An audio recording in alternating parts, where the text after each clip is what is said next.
you're a Prietz person from Portland, and they're going to share with us disability disclosure. So I want to thank them for doing this today. And how do you want to have a chat and then take questions at the end? How do you two want to do this? There is space for questions at the end, but you guys can ask throughout too. It doesn't matter to us. We don't mind being interrupted. Terry, real quick, you mentioned Summer Academy. I see it in the chat as well. Is that going to be in person or virtual? Virtual. Dun, dun, Just wanted to dun. double check. Thank you. Yes. Thanks for asking. I made an assumption that you all knew that, but of course, we all have our fingers crossed for regionals that we will be in person once again. That is our hope. Just in case, Terry, you forgot, just for y'all to know, we are recording this meeting so we can share it with those who are unable to participate today. Okay. Great. You didn't tell me I was being recorded. Deal with it. Now we'll try not to Okay. Are we ready? Yep. be too ridiculous. So my name is Lisa Catherine. We won't be too ridiculous. That's a modifier right there.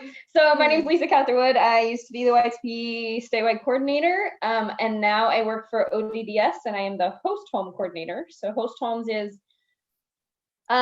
working with children with IDD, and it's setting up a program. Host homes is in between, kind of like a hybrid in between group homes and foster care. So that is what I do.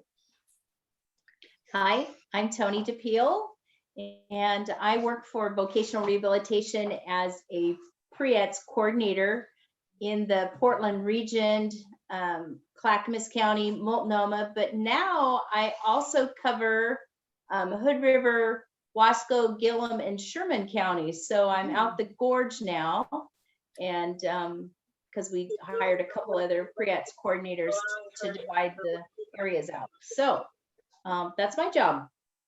Okay. So today we are going to talk about disability disclosure. Nice job. She actually hit the right button, so we're on our way. Can't see all those people though. Where'd they go? I don't know. Holy They go smokes. away. Okay. Okay, so we're going to talk a little bit about the law about disability disclosure, teaching youth how to figure out what they're going to say for their disability disclosure, and then how to talk to employers about your youth. So the ADA law, which I'm sure you guys all know, it was signed July 26, 1990 by George H.W. Bush with several notable individuals. I'm sure you guys heard maybe some of it during the OSTC conference. So Jonathan Dart is on the side of him. If you don't know him, you should look him up. He's pretty awesome. And it gave 3 specific definitions for individuals with disabilities. So the individual has to have a physical or mental impairment with limits major activities of daily living, have a record of an impairment, or be regarded as having an impairment. And then the individual, I think the important part about this definition is the individual must be able to perform the essential functions of the job, even with an accommodation. And so we're going to talk a lot about reasonable accommodations. So hey, Terry, we can't actually see people if they have a question, so you just interrupt us, okay? Oh, there's the chat now. It is big. Awesome. Okay. All right. My page is on reasonable accommodations. So an employer does not have to provide reasonable accommodations if it imposes an undue hardship. So an undue hardship is defined as an action requiring significant, so think about that, significant difficulty or expense when considered in light of the factors such as the employer's size. So if it's a smaller company, their financial resources, and the nature and structure of its operations. So, you know, there are some companies that just wouldn't be able to afford to do some of the things that need to be done. So the modification or adjustment to the job, the work environment, or the way things are usually done during the hiring process to enable equal opportunities for our students and adults who experience disability. So reasonable accommodations is referred to as productively enhancers. So things that help somebody enhance to be able to do their job. And it should not be viewed as special treatment. And they often benefit all of your employees. So think about that. So sometimes things are put into action that actually help not just the person, but everybody. I've heard of that many times, that people like, wow, that's a great chart. I'm so glad you put that up for me. Mhm. And they're like, they don't say, but it was for another employee, right? Right. Awesome. So when do reasonable accommodations occur? So they occur, it's just for an equal opportunity in all aspects of the job. So that's starting from the application process. It allows individuals to perform those essential functions of the job. And it just gives equal benefits and privileges, like Tony just said, to someone that maybe doesn't require an accommodation, but they get that qualification anyway. It's important that that we will see that the accommodations can't take away essential functions of the job. So we'll talk a little more about that in the future. Click, click, my turn, my slide. So reasonable accommodation examples. So here's some examples. Schedule adjustments or time off. So say, for instance, somebody has diabetes, they need to go get their, check their blood, and they just have extra schedule breaks. There we go, the word. Equipment, assistive technologies. What's excessive? Assistive technologies, or making facilities accessible. Boy, there's a lot of S's in this. Okay, exchanging marginal job tasks. So hey, maybe being able to change some job tasks with another employee, to make it work. That are not the essential functions of the Right, job. exactly, not the essentials. All right, adjustments in the work environment. So say, for instance, the lighting needs to be turned down, a temperature needs to be fixed, air quality, noise cancel, some ideas. Adjustments in communications or supervisory methods, things need to be written down or verbally, shown. Reassignment to a vacant job. Hey, what would that mean? That would mean, so this job's not working out. Maybe we can reassign you to this other one, especially if it's in a larger company, that would work. All right, so the next thing I have on here is Job Accommodations Network, the JAN. There you go. If you haven't seen this yet, you guys should really look up the Job Accommodation Network on the internet. When I was a transition specialist, the accommodation sheet for the student's disability, the VRC, would actually attach it to the plan. So it was part of the plan process, the IPE. So then we worked on those accommodations and thinking about, do I need to ask for those? Anyways, we're going to talk a little bit more about that. And Kim says in the chat to follow Jan on Twitter as well. Do they have a lot of other information on there, Kim? Well, I haven't done that.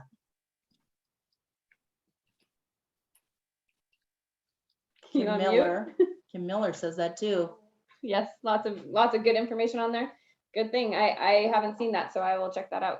Now we're going to talk a little bit about what are not reasonable accommodations. So, like I've said many times, getting rid of essential functions of a job is not a reasonable accommodation. You have to be able to do that job. Lowering the production standards. So if everybody has to meet a certain level, you can't lower it to help an individual. Oh, hold on, sorry. Lisa has a puppy. Puppy break. Here, just so everybody can see. The puppy. He's getting rowdy. You put him in the crate. He may bark for a second. All right. Okay, sorry. Indefinite leave is another one. Any undue hardship. But so there's things like, an employer is not going to buy you a van to get to work, but they may build you a ramp so that you can, get into work. They may buy you a stand desk, but they're not going to pay for a taxi or a bus for you to get to work. What? I know. Okay. So we just like this quote: accommodation should assure equal opportunities, not guarantee success. So this is just saying that that we have to have equity, and just making everything equitable, including the essential functions of the job. Right. Okay, so our next step is how to approach an employer about your disability. Okay, so this is always something that students are a little leery of. How do I do this? And that's your job as transition specialists to help them take a look at that. And so the individual must request the accommodation. It doesn't just happen, right? They're not just gonna guess, hey, I think this person has a disability. Do you need this? That's not gonna happen, okay? That's not legal. It can be a formal request, or specific language is not necessary. So it can be formal, it can be verbal, it Can has I to. write a letter if I needed an accommodation? Yeah, Oh, you okay. can write a letter. And sometimes for students, I know that in college, you might receive, a teacher might get, well, not get, but the disabilities office can help you with those letters and talk about your accommodations there. But at work, that's the responsibility of the student to ask for that, or employee. So employer cannot require documentation from a qualified professional to verify the disability and need for accommodation unless it's obvious. They can ask for that. And it could be a benefit to the student if that was needed. So quick question, you guys can write it in the chat or you can unmute and talk. When are times that you can disclose your disability?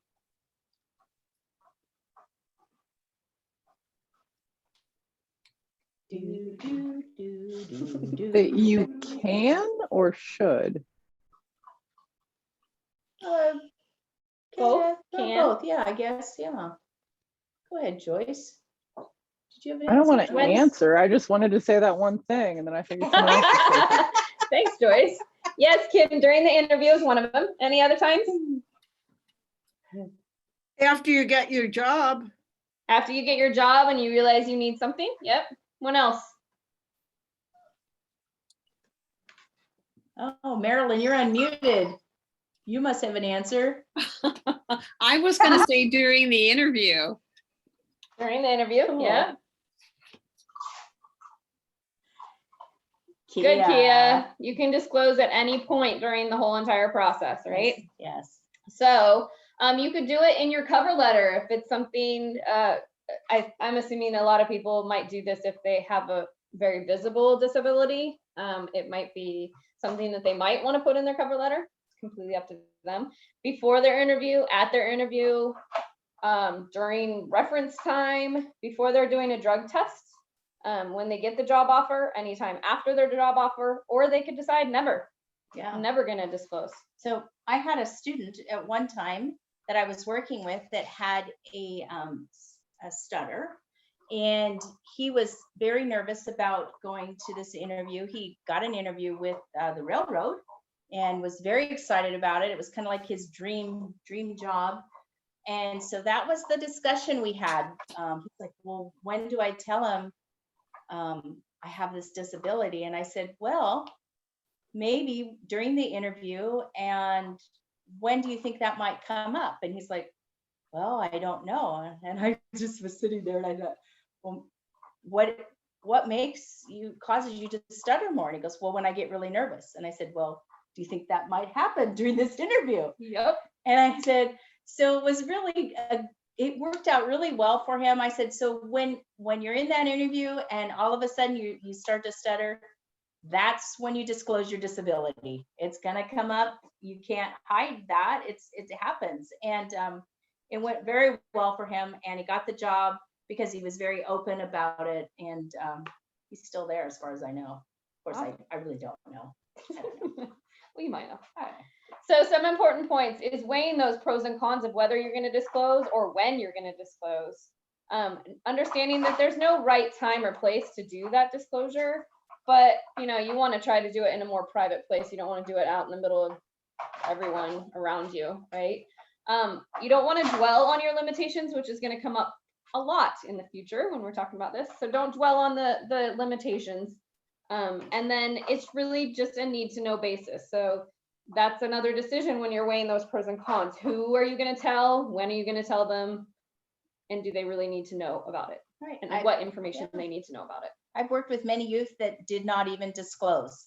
So that was their choice, and they actually did quite well. So it just really depends.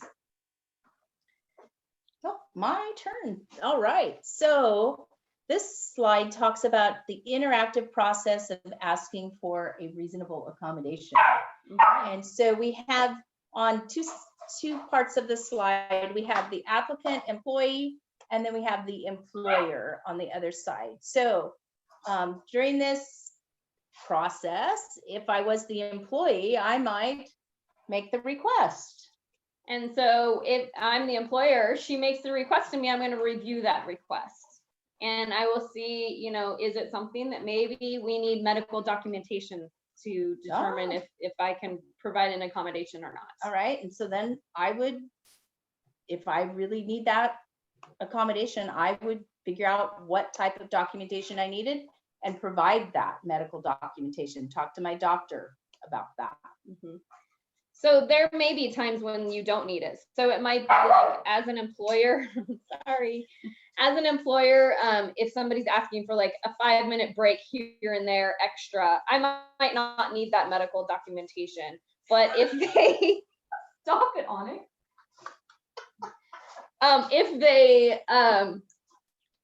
want to sit stand desk, then I might need a doctor's note or an ergonomic assessment before I decide that yes, our company is going to pay for a desk for them. Okay. So if possible, many of our students have received accommodations at school and they know what they need when they go to work. And if possible, offer the ideas that you've used before as part of, what could be done at work.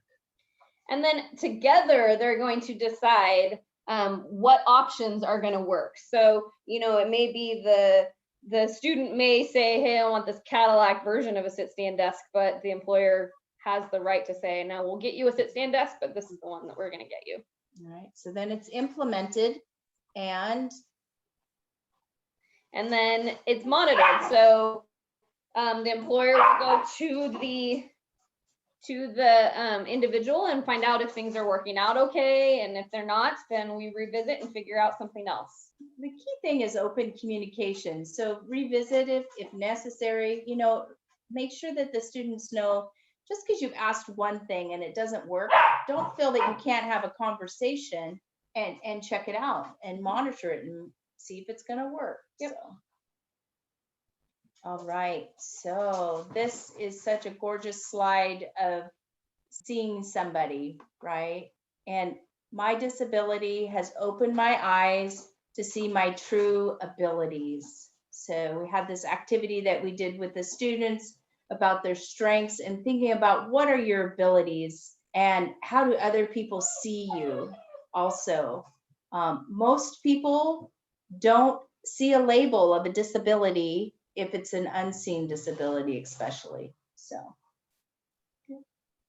all right. So this next portion is going to be about the process for teaching youth how to disclose their disability. Before we get into that, do you have any questions on, just the law of it? Anyone? You can disclose. Oh, never mind. I'm reading Kia's old. No questions so far. No No questions. question. Okay. So the first thing is to disclose or not to disclose. That is the question. So this is a worksheet that you guys can work through with youth to help them determine whether they want to disclose. And then thinking about there's lots of different times that you might disclose. Are you going to disclose to your friends? Are you going to disclose in social interactions? Are you going to disclose to coworkers and employers? And Tony has a story about a video, is it, that you watched, I believe? Yes. About a youth with autism. Yes, there's a young woman who is working in a vet's office, and she had gotten her first job and she did not disclose her disability, and so she got fired. And then the next time she went, she was able to get a job because she was very qualified.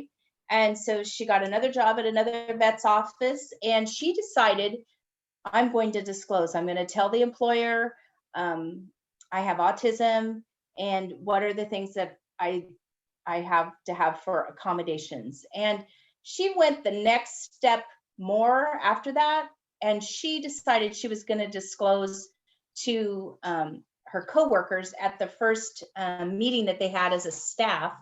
And so she'd already been working there a little bit, and then they had a staff meeting, and she asked if she could take a piece of the staff meeting and disclose that.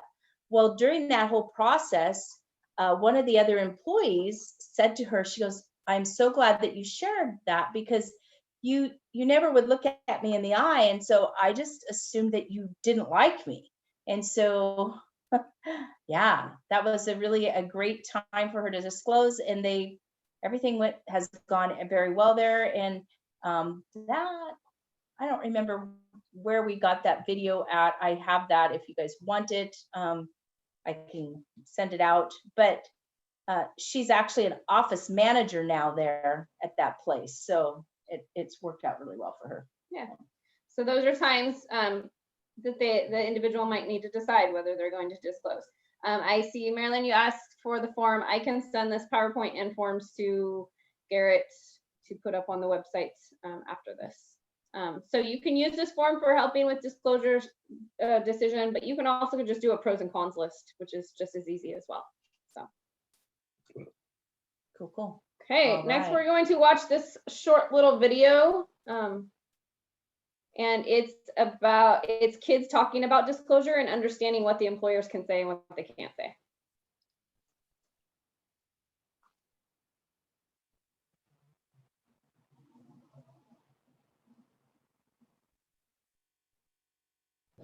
Deciding to disclose or tell an employer about a disability is a difficult and personal choice. But how do you know what choice to make? When's the best time? What happens if you don't disclose?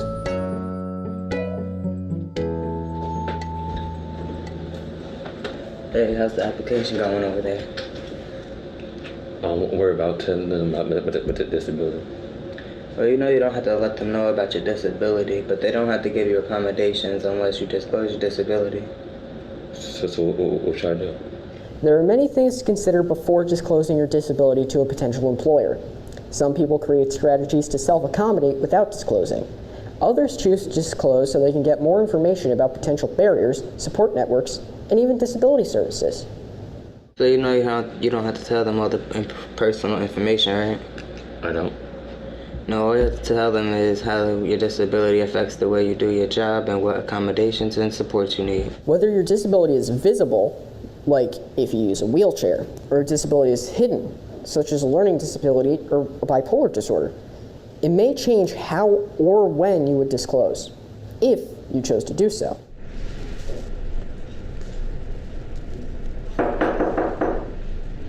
Come in. Hello. Hi. Please sit down. Do you have any disabilities or conditions that might affect your job performance here? Whoa. An employer cannot ask you any type of questions about your disability or the severity of it, but it's important to learn and how to advocate for yourself in situations like this. But let's try that again. Can you perform all the job requirements here with or without accommodations? So yeah, that was good. At this point, you can decide to disclose your disability. For more information, check out the National Collaborative on Workforce and Disabilities, the 411 on Disability Disclosure, a workbook for youth with disabilities. You can also visit. Okay, awesome. All right. So they were mentioning this, and this is in the PowerPoint, at the end of that video. So this book right here, the 411 on disability disclosure, if you have not looked at this, take some time and go to the website and take a look at it. You actually could take this book and teach a class. So you could go into a classroom once a week, or every once in a while, and teach a lesson right out of this. It's very good. And I have found this book to really be helpful. It's got great student lessons in it. So now we're to the point where we're teaching the students how to write their disclosure. Oh, Charlotte agrees with us. Yes, it is a great resource. Sadly, they didn't get their funding redone though, but the thing is still available, so that's good. Right. Anyway, this is how they write their disclosure statement. So we have this form that I will also send on so you guys can have access to it. And when we're doing it, we really sit down with the students and we use their IEP and go through their IEP with them to determine what kind of things are their strengths and what kind of things they might need help with. Right. So let's see. Why are you disclosing? Well, you might need help. You might need some, an accommodation. So use this disclosure worksheet. This is what do you write here? Discuss needs and how. I wrote this out. Sorry, guys. Discuss needs about how the disability affects your ability to perform key job tasks. So I took this form. It was in a different format and really simplified this lesson. It actually had, I felt, some words that were in the previous form and so many of you might even have something similar to this. So now we have a 1, 2, 3 step process for how to disclose their disability in this form. And when you're going through, the IEP with the student, looking at their accommodations that they have for school and talking about how might that, transfer over to employment, and having the student write this out so that it's in their words, because that's important. Oh yeah, because they're going to be talking, and so if they need to know what they're talking about, and so just make it in their own personal statement. And there are some examples in each one of these for the student to look at, or for you to work with them on it. So yeah. Righty. So preparing youth for disability disclosure, practice makes perfect, right? Practicing disclosure statements and what they're going to say, role playing with another adult.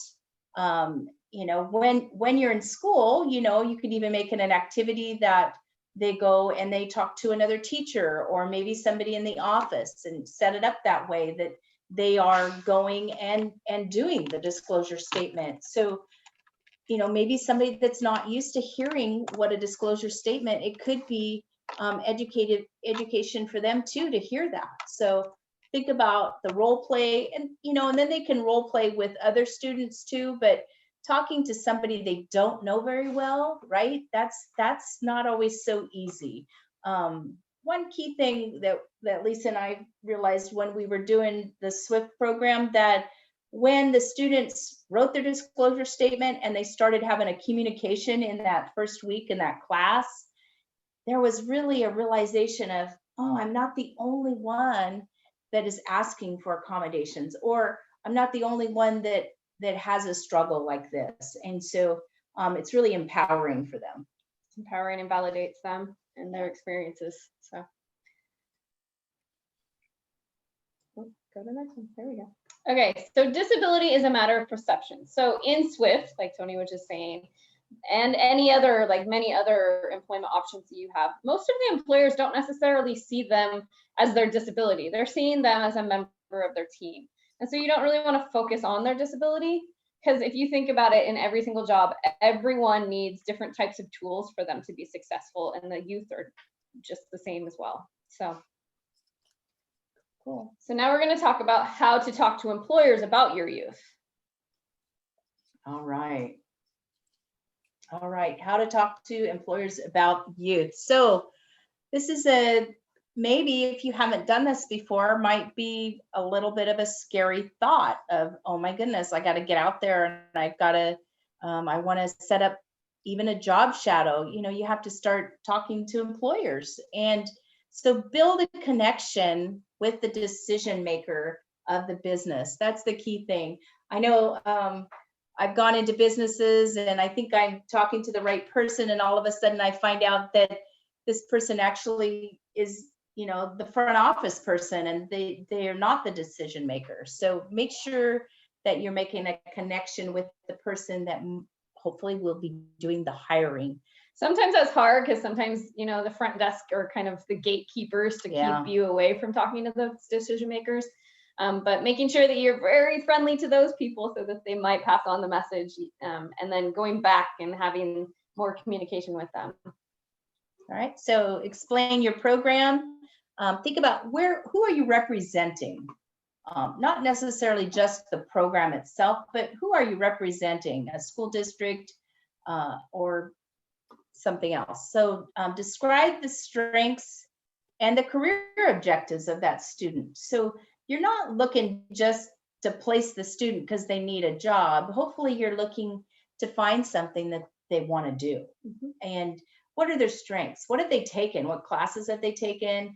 What research have they done on that career too? Describe the strengths and the objectives of the student. Why, you know, hey, they've been taking culinary class, they've been working on their knife skills, you know, and other ideas. And then relate those goals to how it could benefit the business, because, you know, businesses are, even though we don't want to think this, all about money and, and what's going to benefit them, right? So briefly explaining how the student can benefit their business, and then how you as a person can also benefit their business, because you have that open communication with them to, you know, check back regularly and help them solve problems if things do arise in the future. All right, have a script in your brain of how I'm going to go in and talk to the employer. Now, you're not going to remember it word for word unless you're really good at that kind of stuff. You know, so just face it, you know, you're going to say it different every time. That's true. So that is true. Relationships are the key to building a good a good rapport with a business. Remember, be yourself and be relational. So Tony, when you are a transition specialist, where did you find your people that you talk to for businesses? Oh, let me tell you. Yeah. So networking is key, right? So it could be, you know, the students, you know, you're in an IEP meeting, you start talking about what type of a job they want, or maybe there's teachers that know things. But you know what? What I found really that worked well for me was being a part of the Chamber of Commerce in the area where I was in the school, and building relationships with people at the chamber. You can't do that by going once every 3 or 4 months. You do have to make a commitment, and you have to put it on your calendar and go and do it. So yeah. I think the other thing to think about is we all know a ton of people, and all of those people know other people. And so that's our networking web that we want to tap into and find out, you know, who you might know that has a business that matches the goals of your student. We find that cold calling on the phone is not a good way to go, nor is sending out letters, because they can just ignore the letters, right? So really having that face-to-face, meeting the people. Yeah, I've done a lot of cold calling. I don't know if those of you out there have done that.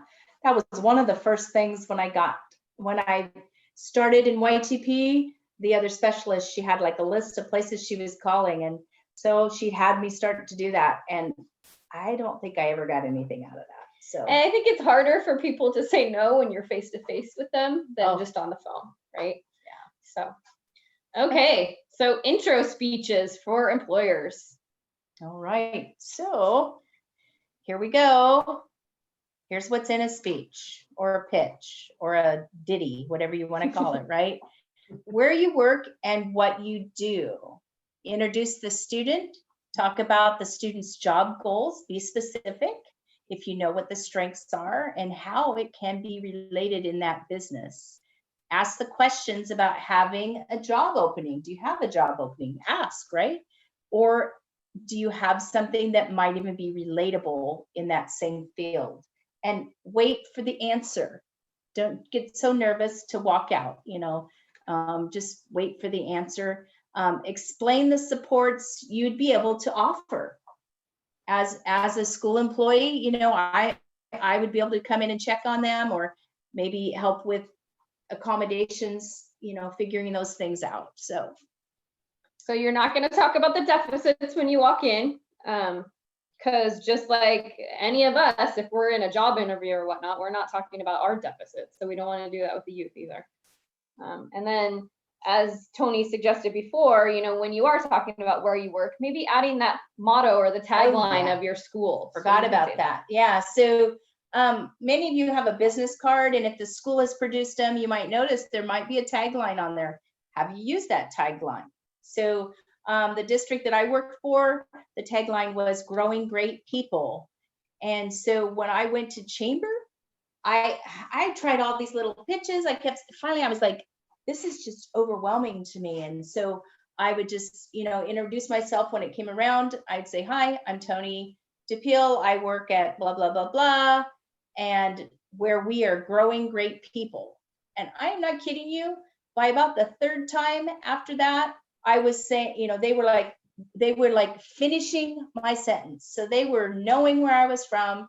They were finishing it. And I did not say I work for VR at that point. I don't work for VR. I'm working for the school district. And check out your tagline. Yeah, every district has one. It's a motto, something like that. Yep.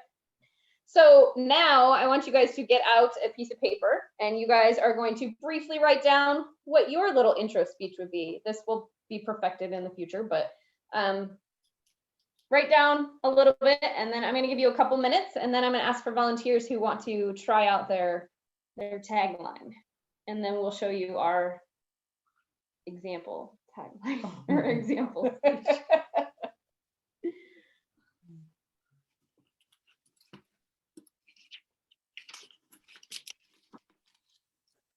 I should have Jeopardy music.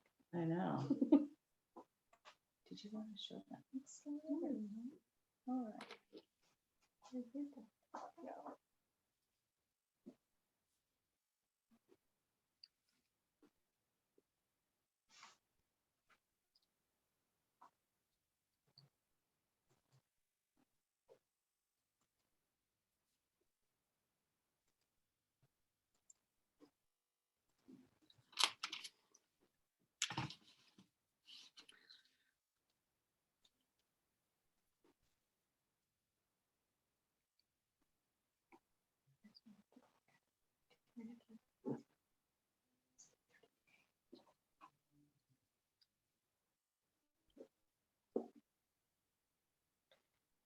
I'm going to give you about 1 more minute.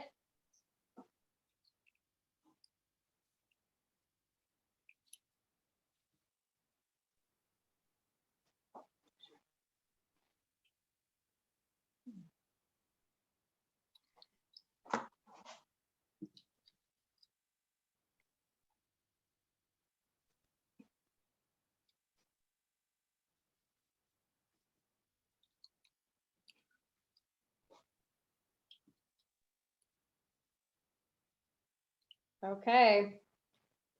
Does anybody want to try theirs out?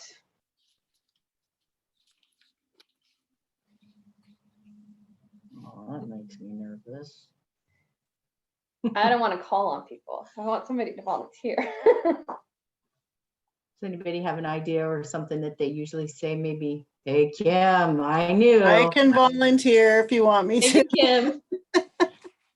Thank you. So what I wrote down, this would be like at a Chamber of Commerce meeting, right? Yeah.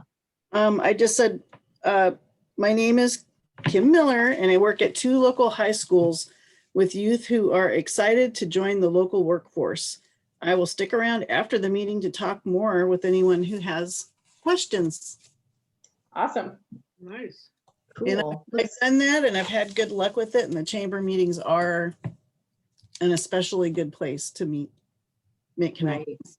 Yeah, Yeah. Kathy Morris wrote, Thank you, Kim. she loves the chamber. Yeah, Kim, thanks for being the brave one. Anybody else?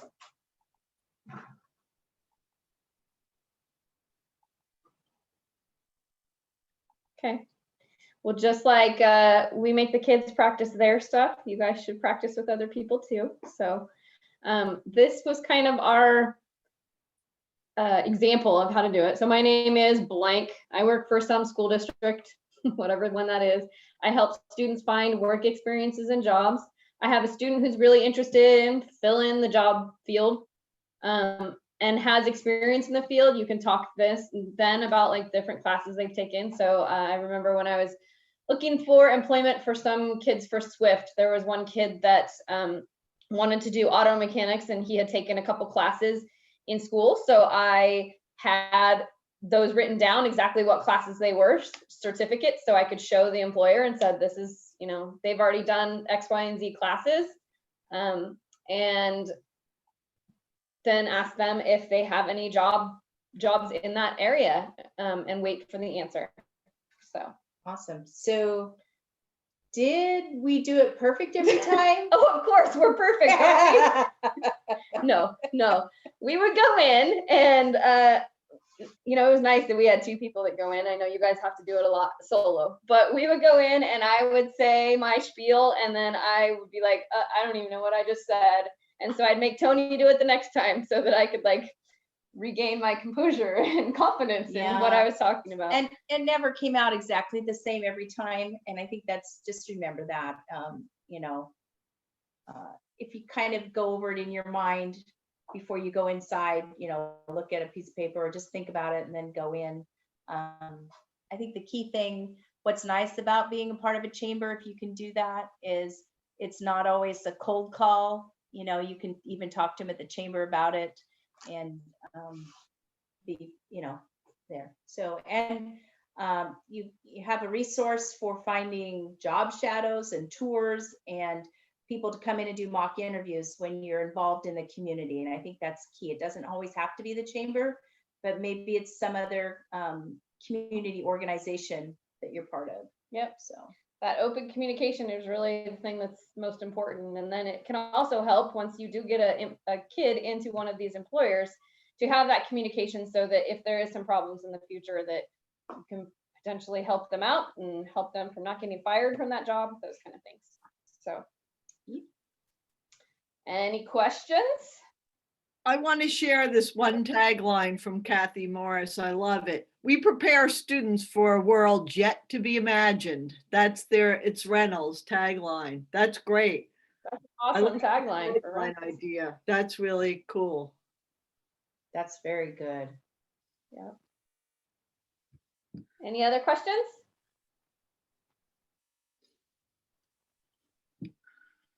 Any question? I like it. It's like an elevator speech for transition specialist. You got to practice. Yep, exactly. Yeah. And know that it can adjust and change as it goes along, but practice makes perfect. Yeah. Here's our contact information if you need us. I'm sure you guys probably all have that information, but have it anyway. You can always talk to your TAP about where we're at. I will send the PowerPoint and the forms to Garrett after we're off of here so that he can work on getting it up on your guys' resources on the YTP website. Yes, this will be on the YTP website. It's recorded. It will probably take a day to get up there. The handouts will also be there. And Lisa, Tony, you guys are pretty cute together, and I really appreciate that you shared this with us. So thank you. Thanks for asking. Thanks for asking us. We like doing it. We do. Take care. Oh, I see a question, Gail. Sorry. Can I just clarify back at the beginning? If a student on the application does not, chooses not to disclose that they have a disability and they get through the interview and they don't disclose it, I just want to clarify, if they're on the job and realize they need some accommodations, they can still bring it up then, right? Yep, yep. So- You can disclose at any point. I think Okay. the key thing is things cannot, the workload and that kind of stuff, if it's already been decided on, that can't be changed. So when you're talking with a student about an accommodation, just thinking in that matter that they still are going to have to do the job. So. Okay, perfect. Then you don't necessarily want to wait until you're getting in trouble and about to be fired to then say, oh, by the Exactly. way. Yeah. Yeah. By the way. I'm flunking this class. By the way, I need notes. That's, can't do And that. I have heard employers say, I wouldn't have fired that person if I knew that they had a disability. Right. But I've also heard where employers fired someone because, one of them is against the law and one of them is just sad. Very true. Very true. Yeah. Yes, Kia, the dates for Summer Academy are July 20, 21, and 22, online from 9 to 2. There we go. Okay, wait, Kathy can wants you me to read read that, something. please? Just a minute. Kathy Morris says, my chamber Okay. lets anyone come to our weekly meetings. Even if you aren't a member, contact me if you want info to join us Wednesdays at 8 a.m. It's virtual. Everyone uses a tagline to introduce themselves. It's a small group, great practice. So Oh, that's yeah. great. She's offering an opportunity for you to practice your tagline. I love it. That's great. Great. That's a great idea, Kathy. Yeah, thanks for that. Thank you. Okay, well, thank you guys. Have a great afternoon. Thank you. Take care. Bye. Appreciate you. Love you. Bye.